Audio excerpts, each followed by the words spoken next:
The words, "I'm leaving you for her," still echo in my mind every morning when I wake up next to my new husband, his brother, in the house directly across from where my ex now lives with his precious Jessica. Some might call what I did petty. I call it poetic justice. It's been 6 months since I said I do to Marcus, and every single day I watch through my kitchen window as David stumbles out to get his morning paper, his face a mask of barely contained rage mixed with something that looks suspiciously like regret. The irony tastes sweeter than my morning coffee. But let me back up. Let me tell you how a woman who thought she knew what love was learned what revenge could feel like instead. The day it all unraveled started like any other Tuesday. I remember that detail with crystal clarity. Tuesday, October 15th, 2:47 p.m. I know the exact time because I was staring at my phone, trying to calculate how long David had been in the shower when his text messages started lighting up his iPad on the kitchen counter. The same iPad we'd bought together last Christmas, the one he claimed was ours, but somehow only he ever used. The notifications kept pinging. Ping, ping, ping, like tiny electronic daggers in the silence of our supposedly happy home. I wasn't trying to snoop. That's what I told myself as I glanced over anyway. But Jessica's name blazed across the screen in notification after notification, and something cold settled in my stomach. My hands started shaking before my brain even processed what I was seeing. Can't wait to feel you inside me again. When are you going to tell her? I'm tired of hiding. Last night was incredible. You know how to make a woman feel things, David. The world tilted. Actually tilted. I gripped the marble countertop, the same countertop David and I had picked out together 3 years ago, spending hours debating between Carrara and Calicut marble, and felt my knees buckle. Jessica, his co-worker Jessica, the one he'd been mentioning more and more lately. Jessica thinks this. Jessica says that. Jessica has this great idea about... I'd even met her at the company Christmas party last year.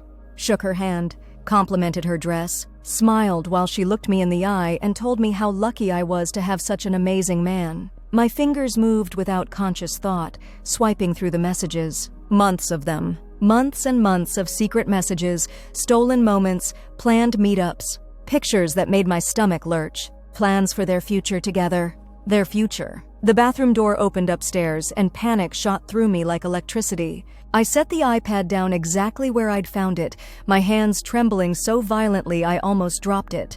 Then I stood there in my own kitchen, our kitchen, feeling like a stranger in my own life. David came down in his towel, hair still damp, humming some song under his breath. He looked happy, relaxed. Content in a way I realized he hadn't looked around me in months. He kissed my forehead, the same casual kiss he'd given me thousands of times before, but now it felt like a lie against my skin. His lips were warm, familiar, and it took everything in me not to recoil. "What's for dinner, babe?" he asked, already reaching for his iPad. I watched him check the messages, watched his expression change from casual contentment to something guarded and careful. He glanced at me, and for just a moment, I saw guilt flicker across his features before he smoothed it away. "Just thinking about maybe ordering pizza," I managed to say, surprised by how normal my voice sounded when everything inside me was screaming. That was Tuesday. For 5 days, I lived in this bizarre, suspended reality, where I knew everything and he knew I knew nothing. I watched him text her during our dinner together, watched him step outside to take work calls. That made him smile in ways that used to be reserved for me. Watched him shower with extra care before claiming he had to work late again. I became a detective in my own relationship, and every piece of evidence I found carved another piece out of my heart. Hotel receipts in his jacket pocket. A new cologne I didn't recognize. The way he'd started working out again after years of my gentle suggestions fell on deaf ears. Apparently, Jessica appreciated fitness more than I did.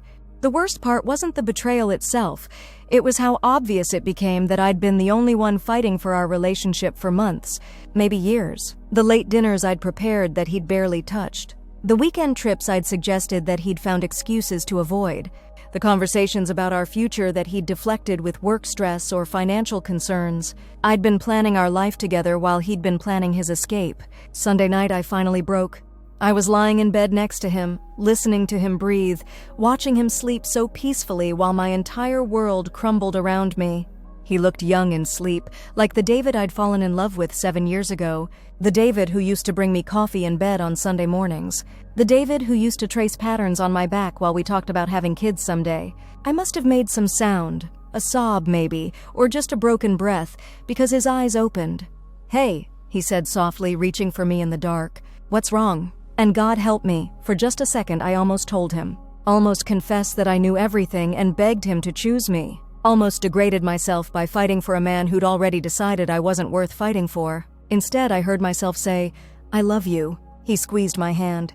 "Love you too, babe." The lie came so easily to him, so naturally, like he'd had practice. Monday morning, I called in sick to work. David left for the office with a kiss on my cheek and a promise to pick up dinner on his way home.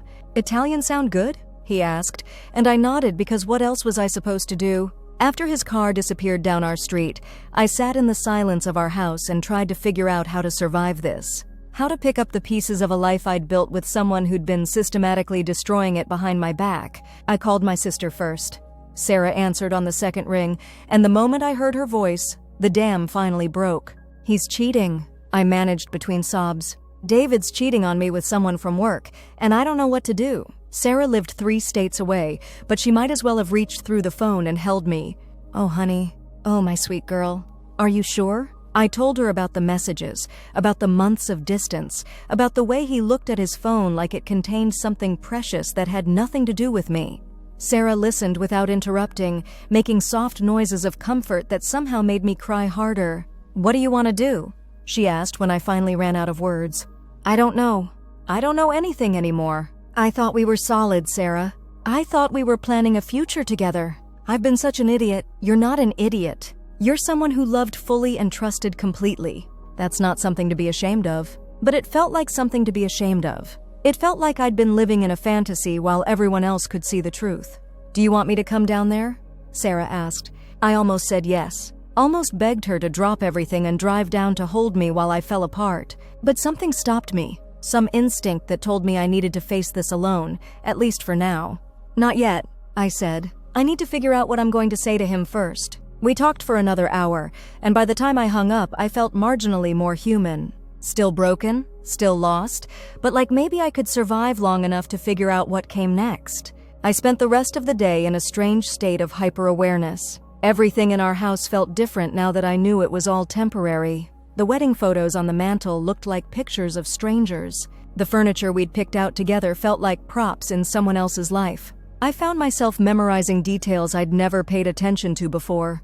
The way the afternoon light hit the living room wall, the sound our old refrigerator made when it cycled on, the view from our bedroom window of the house across the street where the Morrison family lived.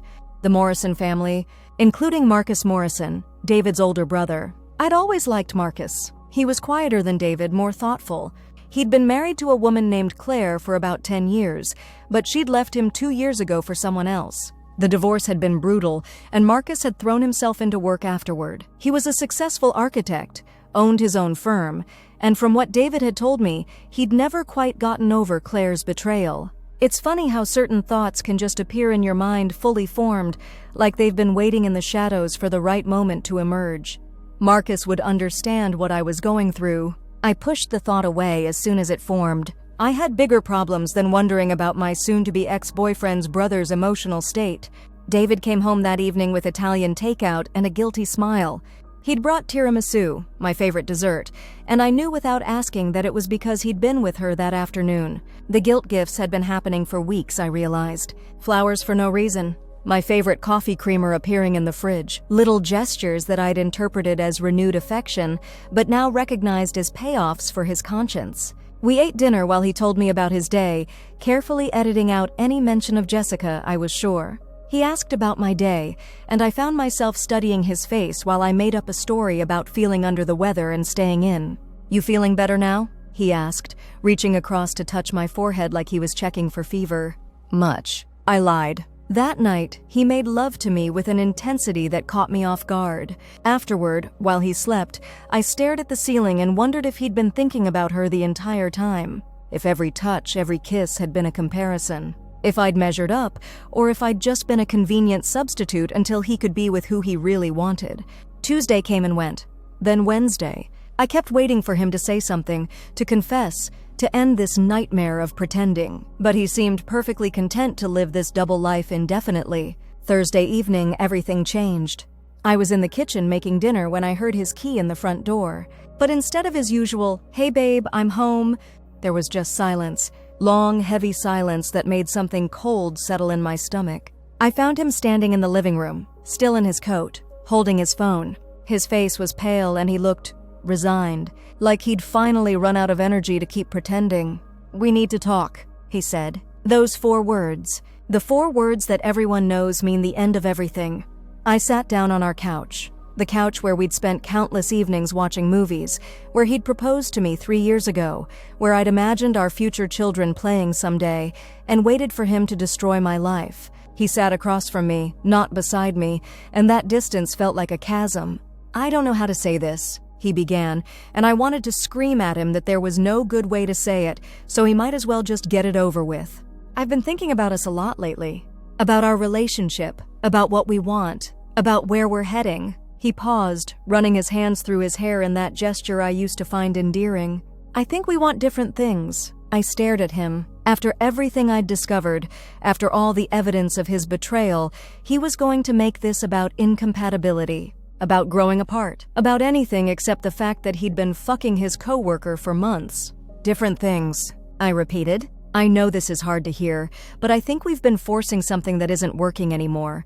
We're like roommates who care about each other but don't have that spark anymore." The lies came so easily to him, so smoothly. And the worst part was that if I hadn't seen those messages, I might have believed him, might have accepted this narrative that we'd simply drifted apart naturally. "Is there someone else?" I asked quietly. The question hung in the air between us. I watched his face, watched him calculate how much truth he could get away with. "I've developed feelings for someone," he said finally. "I never meant for it to happen, but it did, and I can't ignore it anymore. Still not the whole truth. Still making it sound like some cosmic accident instead of a deliberate choice he'd made over and over again for months." "Who?" I asked, though I already knew. "Jessica from work. You met her at the Christmas party." I nodded like this was news to me, like my heart wasn't already broken into a million pieces. "How long?" I asked. "It's been building for a while, but we only recently acknowledged our feelings." More lies. More careful editing of the truth to make himself look less like the cheating bastard he was. "So what are you saying?" I asked, proud of how steady my voice sounded. He took a deep breath. "I'm saying I'm leaving you for her. I'm sorry. I know this hurts and I never wanted to hurt you, but I can't keep pretending anymore." There they were, the words that had been echoing in my head for a week. "I'm leaving you for her." Hearing them out loud felt like being hit by a truck. I sat there for a long moment, letting the words settle, letting the finality of them sink in. 7 years. 7 years of my life. And this was how it ended, with lies and excuses and him painting himself as the victim of uncontrollable feelings. "Okay," I said finally. He blinked. "Okay? Okay. If that's what you want, then okay." I could see he'd been prepared for tears, for begging, for some kind of dramatic scene. My calm acceptance clearly threw him off balance. "I'll stay in a hotel tonight," he said. "Give you some space to process this. We can talk about logistics later." "That's fine." He stood up, hesitated, then leaned down like he was going to kiss my forehead. I leaned back. "Don't," I said quietly. He straightened, nodded, and went upstairs to pack a bag. I stayed on the couch, listening to him move around our bedroom, gathering his things. When he came back down with his suitcase, he paused by the front door. "I really am sorry," he said. "I never wanted it to happen this way." "But it did," I replied. He nodded and left. I sat in the silence of our house, my house now, I supposed, and waited to fall apart. Waited for the tears, for the screaming, for the complete emotional breakdown that surely had to come. Instead, I felt empty, hollow, like someone had scooped out everything inside me and left just the shell. I called Sarah. "He did it," I said when she answered. "He told me about her. He's leaving me for her." "Oh, honey, how are you holding up?" "I don't know. I feel numb." "That's normal. Shock is normal. Do you want me to come down?" "Maybe. I don't know. I can't think straight." We talked for an hour, Sarah gently guiding me through the practical considerations I'd need to face. The lease on our house, separating our finances, dividing our belongings. all the mundane details of untangling a shared life. After I hung up, I poured myself a large glass of wine and sat by the window in our living room, looking out at the neighborhood we'd chosen together. Directly across the street, I could see lights on in the Morrison house. Marcus was probably home from work by now, making dinner for one in the kitchen where he and Claire used to cook together. That's when the idea first took real shape in my mind. Marcus understood betrayal. Marcus knew what it felt like to have someone you love choose someone else. Marcus was David's older brother, successful and attractive and everything David aspired to be. And Marcus lived directly across the street. I pushed the thought away, told myself I was just being crazy. I was hurt and angry and not thinking clearly. I needed time to grieve, time to heal, time to figure out who I was without David. But the idea wouldn't leave me alone. Over the next few days, while David texted me about coming by to get more of his things, while he tried to have reasonable conversations about our breakup like we were business partners dissolving a company, the idea grew stronger. I started watching Marcus's house more carefully, learned his schedule, saw him leave for work every morning at 7:30 sharp, saw him come home most evenings around 6, sometimes later. On Saturday morning, I watched him work in his front yard, pulling weeds and trimming bushes with methodical precision. He was handsome. I'd always thought so, but I'd never let myself really notice when I was with David. He was taller than his younger brother, broader in the shoulders, with distinguished gray at his temples that made him look sophisticated rather than old. He moved with quiet confidence, like someone who'd learned not to waste energy on unnecessary gestures. Sunday afternoon, I saw him washing his car in his driveway, and before I could talk myself out of it, I walked across the street. "Hi, Marcus," I called out as I approached. He looked up, surprised, and gave me a cautious smile. "Hey, Emma. How are you?" It was a loaded question. By now, David had surely told his family about our breakup, though I doubted he'd shared the real reason. "I've been better," I said honestly. "I wanted to thank you for the flowers." He looked confused. "Flowers?" "Someone left a beautiful bouquet on my doorstep yesterday with a note that said, 'Thinking of you.' I assumed it was from you or your parents." The lie came so easily I surprised myself, but I needed an excuse to talk to him, and more importantly, I needed to know if he knew about Jessica. "That wasn't from me," he said, "but it sounds like something Mom might do. She's been worried about you since she heard about—" He trailed off, clearly not sure how much I knew about what his family knew. "Since she heard about David leaving me for his co-worker," I supplied. Marcus's jaw tightened almost imperceptibly. "Yeah, that, so he knew." And from the look on his face, he didn't approve of his brother's choices. "I'm sorry," he said. "I know that doesn't mean much coming from his family, but I am sorry. You didn't deserve that." "Thank you. That actually means a lot." We stood there for a moment, and I could see him struggling with something. Finally, he said, "Look, I know this is probably weird, and feel free to tell me to mind my own business, but are you okay? Like really okay? Do you have family nearby?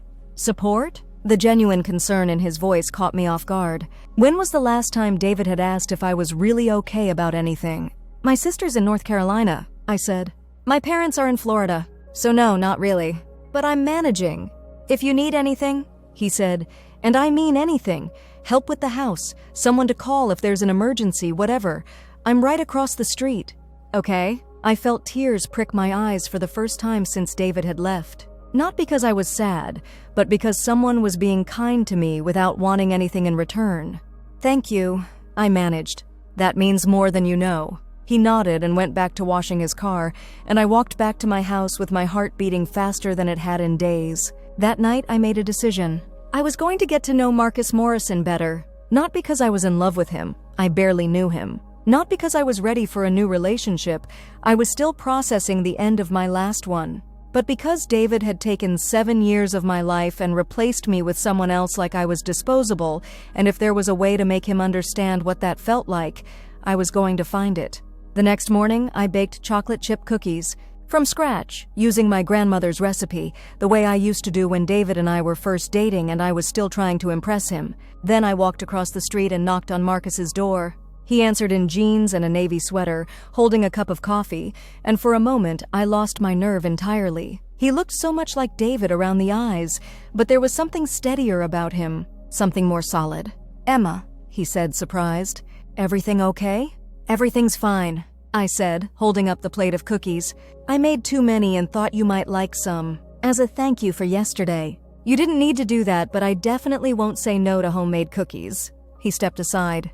Do you want to come in for coffee? His house was beautiful inside. Clean lines and warm wood, tasteful furniture that looked comfortable rather than showy. I could see Claire's absence in the empty spaces on shelves where pictures used to sit, in the way everything was a little too orderly, like no one really lived there anymore. This is lovely, I said as he poured me coffee from a machine that probably cost more than my car. Claire designed most of it, he said without bitterness. I've been meaning to redecorate, but he shrugged. Change is hard, I said. Yeah, it is. We sat at his kitchen island, eating cookies and drinking coffee, and talked about safe things.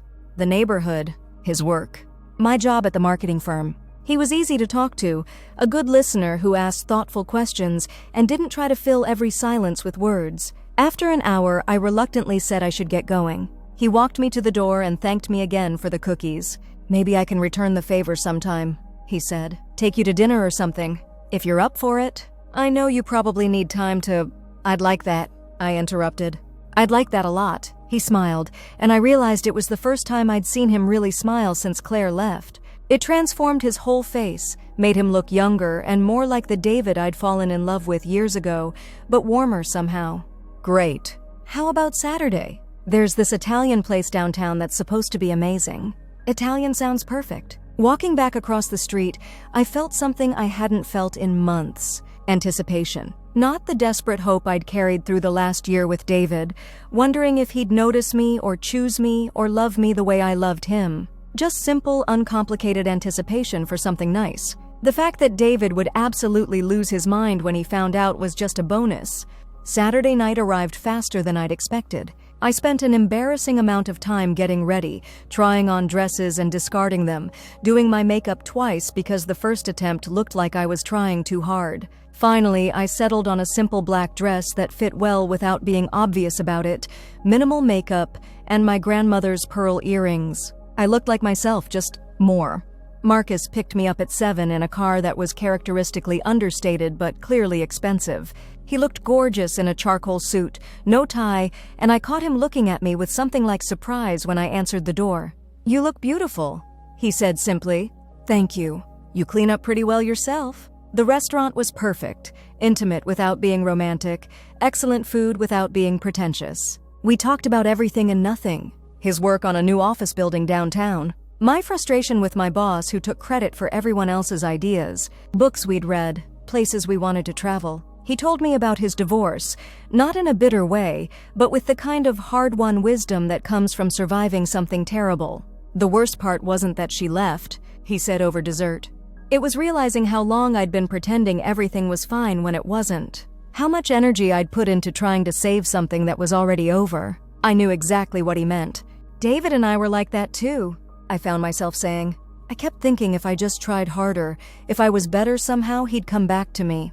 But he was already gone. I just didn't want to see it. It's not your fault, Marcus said quietly. When someone checks out of a relationship, that's on them, not on the person who's still fighting for it. Something in his voice made me look up from my tiramisu. He was watching me with an expression I couldn't quite read. David's an idiot, he said. I felt heat rise in my cheeks. You don't have to say that because he's your brother. I'm saying it because it's true. You're intelligent, you're kind, you're funny, you're gorgeous. If he couldn't see that, if he needed to look somewhere else for whatever he thought he was missing, that says everything about him and nothing about you. I stared at him, this man who barely knew me, defending me with more conviction than David had shown in months. Thank you, I whispered. The drive home was quiet, comfortable. When we pulled into his driveway, he turned off the engine and looked over at me. I had a really good time tonight, he said. So did I. Would you like to do it again? Maybe next weekend? I nodded, not trusting my voice. He walked me to my door like a perfect gentleman, and when I turned to thank him for dinner, he was standing close enough that I could smell his cologne. Something warm and woodsy that was nothing like the sharp, expensive scent David favored. For a moment, I thought he might kiss me. For a moment, I wanted him to. But instead, he squeezed my hand gently and said goodnight. I watched him walk back across the street and let himself into his house, and I realized that for the first time in over a year, I'd spent an entire evening with a man who made me feel interesting and valued and beautiful, just as I was. The next morning, David texted me about coming by to get more of his clothes. I told him Monday evening would work, and then I spent the rest of Sunday in a strange state of nervous energy. Monday evening, David showed up at our front door looking tan and relaxed and happy in a way that made my chest tight. He was wearing a new shirt I didn't recognize, and his hair was styled differently. Little changes, but they added up to a transformation. He looked like a man who was getting regular sex from someone who wanted him. "Hey," he said, like we were casual acquaintances instead of people who'd shared a bed for 7 years. "Hi." He went upstairs to get his things while I stayed in the kitchen, not trusting myself to watch him pack up the remnants of our life together. I heard him moving around our bedroom. His bedroom, technically, since I'd been sleeping in the guest room since he left, opening drawers and closets. When he came back down with 2 suitcases, he paused in the kitchen doorway. "You look good," he said, and something in his voice made me look up. "Thank you. Are you seeing anyone?" he asked, trying to sound casual and failing. The question caught me off guard. We'd been broken up for exactly 1 week, and he was already worried about me moving on? When he'd been fucking his coworker for months before he left me? Why do you ask? I want you to be happy. I want you to find someone who can give you what you need." The hypocrisy was breathtaking, but instead of calling him out on it, I found myself saying, "Actually, yes, I am seeing someone." His face went very still.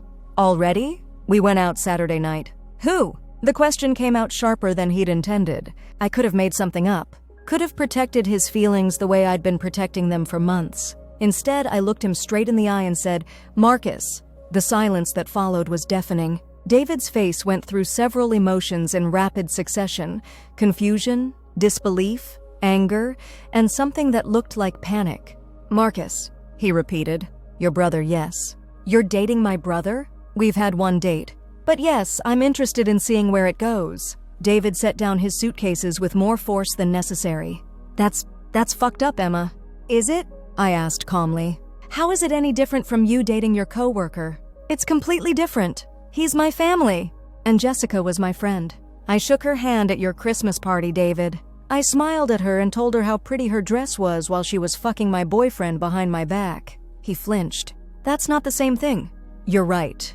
It's not. Because Marcus and I are both single adults who aren't sneaking around behind anyone's back." David stared at me like he'd never seen me before. Like the woman who'd accepted his bullshit breakup speech with calm resignation had been replaced by someone he didn't recognize.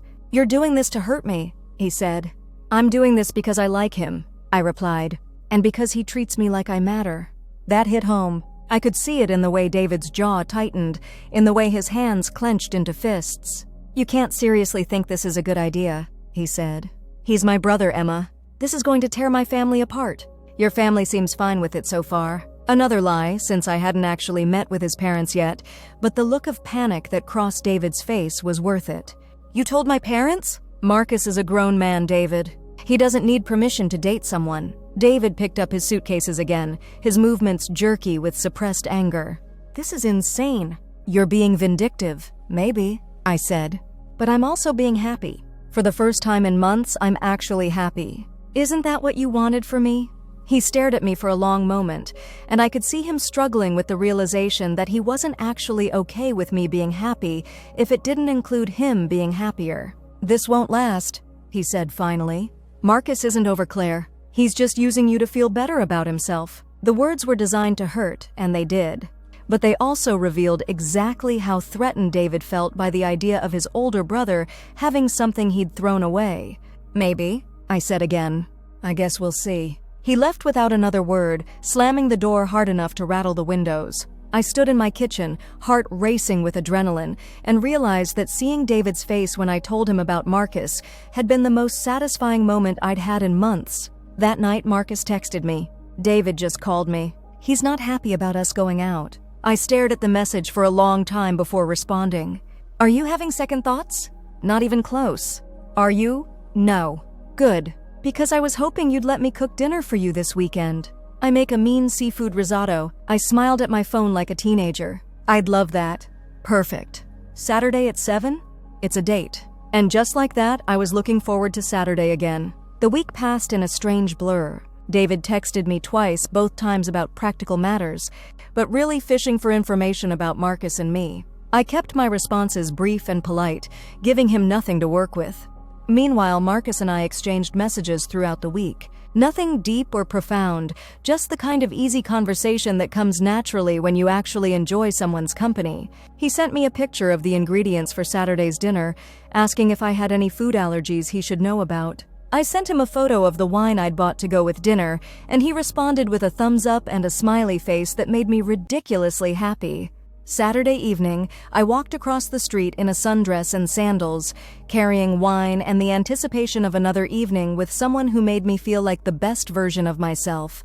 Marcus answered the door in jeans and a button-down with the sleeves rolled up, looking relaxed and happy to see me. "Perfect timing," he said, taking the wine and kissing my cheek in greeting. "I just opened the risotto." His kitchen smelled incredible, garlic and wine and something rich and oceanic. He'd set the table with real plates and cloth napkins, lit candles, put on soft jazz that made everything feel intimate without being overwhelming. "This is beautiful," I said. "I wanted to impress you," he admitted. "It's been a while since I cooked for someone other than myself." "Well, you're off to a good start." Dinner was perfect. The risotto was creamy and flavorful, the wine paired beautifully, and the conversation flowed as easily as it had at the restaurant. But there was something different about being in his space, something more personal and immediate. After dinner, we moved to his living room with the last of the wine, and I found myself curled up on his couch in a way that felt completely natural. "Can I ask you something?" he said. "Of course. David called me again yesterday. He's really upset about us. Are you sure you're okay with how complicated this might get?" I considered the question seriously. Was I okay with it? With the family drama, with David's anger, with the way this might explode in ways I couldn't predict? "Honestly," I said, "I'm not sure about anything right now. I don't know if I'm ready for a new relationship. I don't know if I'm making decisions for the right reasons. I don't know what the hell I'm doing most of the time." Marcus nodded, encouraging me to continue. "But I know that I like you. I know that you make me laugh and you make me feel interesting and attractive and valued. I know that I look forward to seeing you and talking to you. And I know that David gave up any right to have opinions about my personal life when he decided to fuck someone else for months before bothering to break up with me." "He what?" Marcus's voice went very quiet. I realized I'd never actually told him the whole story. About the messages, about the months of lying, about the way David had painted our breakup as a mutual decision rather than a betrayal. So I told him everything. The iPad messages, the hotel receipts, the way David had looked me in the eye and lied for weeks while planning his exit strategy. Marcus listened without interrupting, his expression growing darker as the story unfolded. "Jesus Christ," he said when I finished. "Emma, I had no idea. He told everyone that you two had grown apart, that it was mutual." "Of course he did." "I'm so sorry. I'm sorry my brother is such a fucking coward, and I'm sorry you went through that alone." The fierce protectiveness in his voice did something to me. When was the last time someone had been angry on my behalf? "It's not your fault," I said. "I know, but I'm still sorry." He reached over and took my hand. "And for what it's worth, I'm glad you told me, because now I know that whatever this is between us, it has nothing to do with him. You're not rebounding or trying to get back at him. You're moving forward. Is that what I'm doing? I hope so. Because I'd really like to keep moving forward with you." He squeezed my hand, and I felt something shift between us. Something that had been building since that first evening with the cookies. Something that had been simmering under the surface of our careful politeness. "Marcus," I said softly. "Yeah? Would you kiss me?" He didn't answer with words. Instead, he leaned over and cupped my face in his hands and kissed me with the kind of gentle intensity that made my toes curl. He tasted like wine and possibility. His hands were bigger than David's, steadier, more certain in their touch.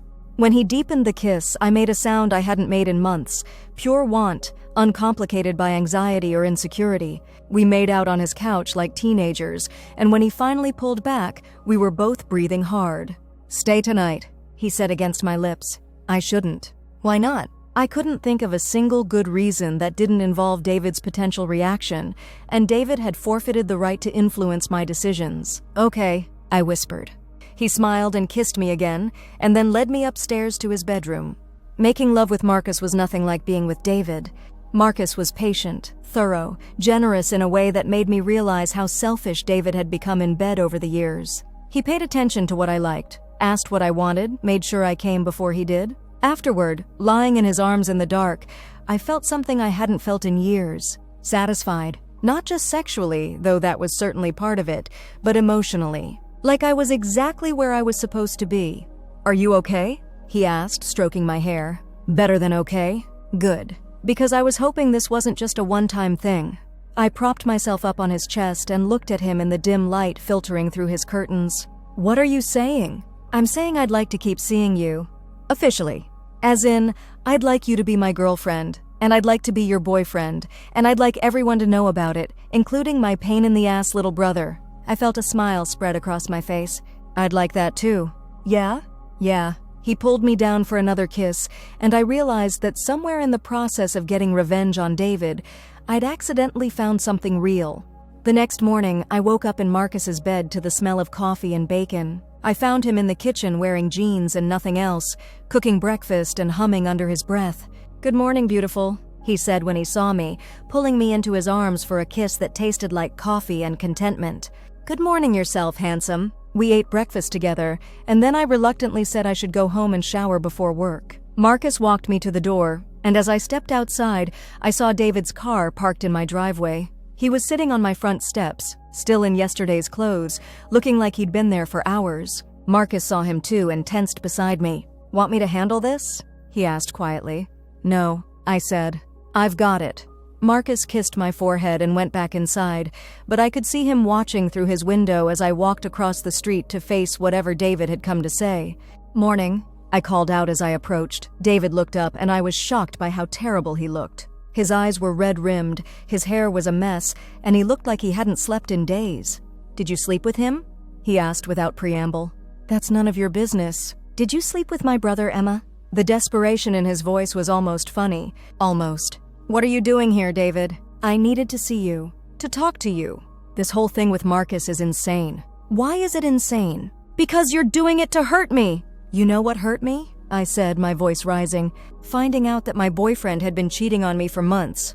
Getting dumped for another woman via a carefully rehearsed speech designed to make you look like the victim. Having to smile and be reasonable while you lied to me about why our 7-year relationship was ending." David stood up, and I could see him struggling to find the right words to defend himself. "That's different," he said finally. "How?" "Because I fell in love. I didn't plan it, I didn't want it to happen, but it did. What you're doing is calculated. You're using Marcus to get back at me." I stared at him. This man I'd once thought I'd marry. This man who could stand in front of me and claim the moral high ground while admitting to months of betrayal.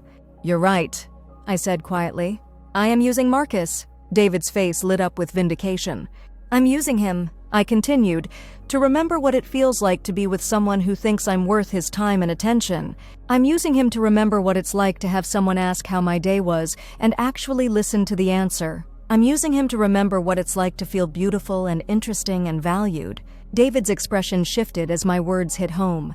"So yes, David, I'm absolutely using your brother. I'm using him to remember who I was before you spent months making me feel like I wasn't enough. Emma, and you know what the really funny part is? I think I might actually be falling in love with him, which means that your betrayal, your selfishness, your complete inability to end our relationship with honesty and dignity led me to someone who's everything you're not." David looked like I'd slapped him.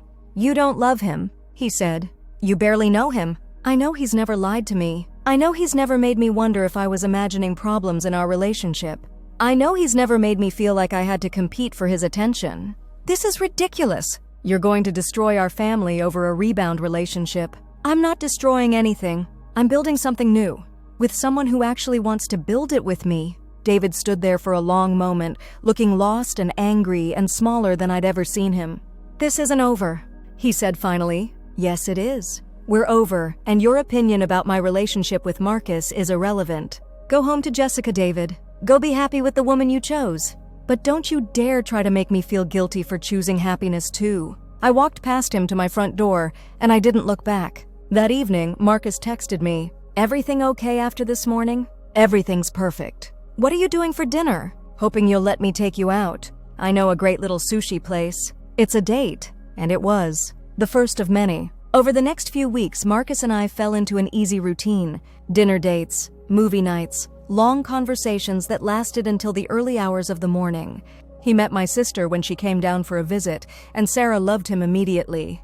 I met his parents, who were warm and welcoming and clearly delighted that their older son was happy again. David tried to cause drama at first. He called Marcus repeatedly, showed up at family dinners to argue about our relationship, and even had the audacity to call me to explain why Marcus and I were wrong for each other. But eventually, when it became clear that no one was taking his side and that Marcus and I were serious about each other, he gave up. The last I heard, he and Jessica had moved in together in a condo across town. 6 months later, Marcus asked me to move in with him. 9 months after that, he proposed. We were married a year after our first date, in a small ceremony in his parents' backyard. David didn't attend, but the rest of Marcus's family was there, celebrating with genuine joy. And when Marcus and I bought the house directly next door to my old place, the house David had moved back into after Jessica got tired of his drama and left him, the irony was so perfect I couldn't help but laugh. Some mornings I catch David watching from his kitchen window as Marcus and I have coffee on our back deck. I always wave. Sometimes I even smile. Because the truth is, I'm grateful to David now. Grateful that he was selfish enough to cheat, cowardly enough to lie, and stupid enough to think he could control my happiness even after destroying it. If he'd been a better man, I never would have found the love of my life living right across the street. If he'd been honest with me from the beginning, I never would have discovered what real partnership feels like. If he'd been brave enough to break up with me before betraying me, I never would have learned that sometimes the best revenge is living well. So thank you, David. Thank you for leaving me for her. Because in the end, you led me to him. And now I get to wake up every morning next to the man I was always meant to find, in the house we chose together, building the life you never had the courage to build with me. The words, "I'm leaving you for her," used to echo in my mind like a wound. Now they echo like a gift. Because the best thing David ever did for me was set me free to find someone worthy of the love I had to give.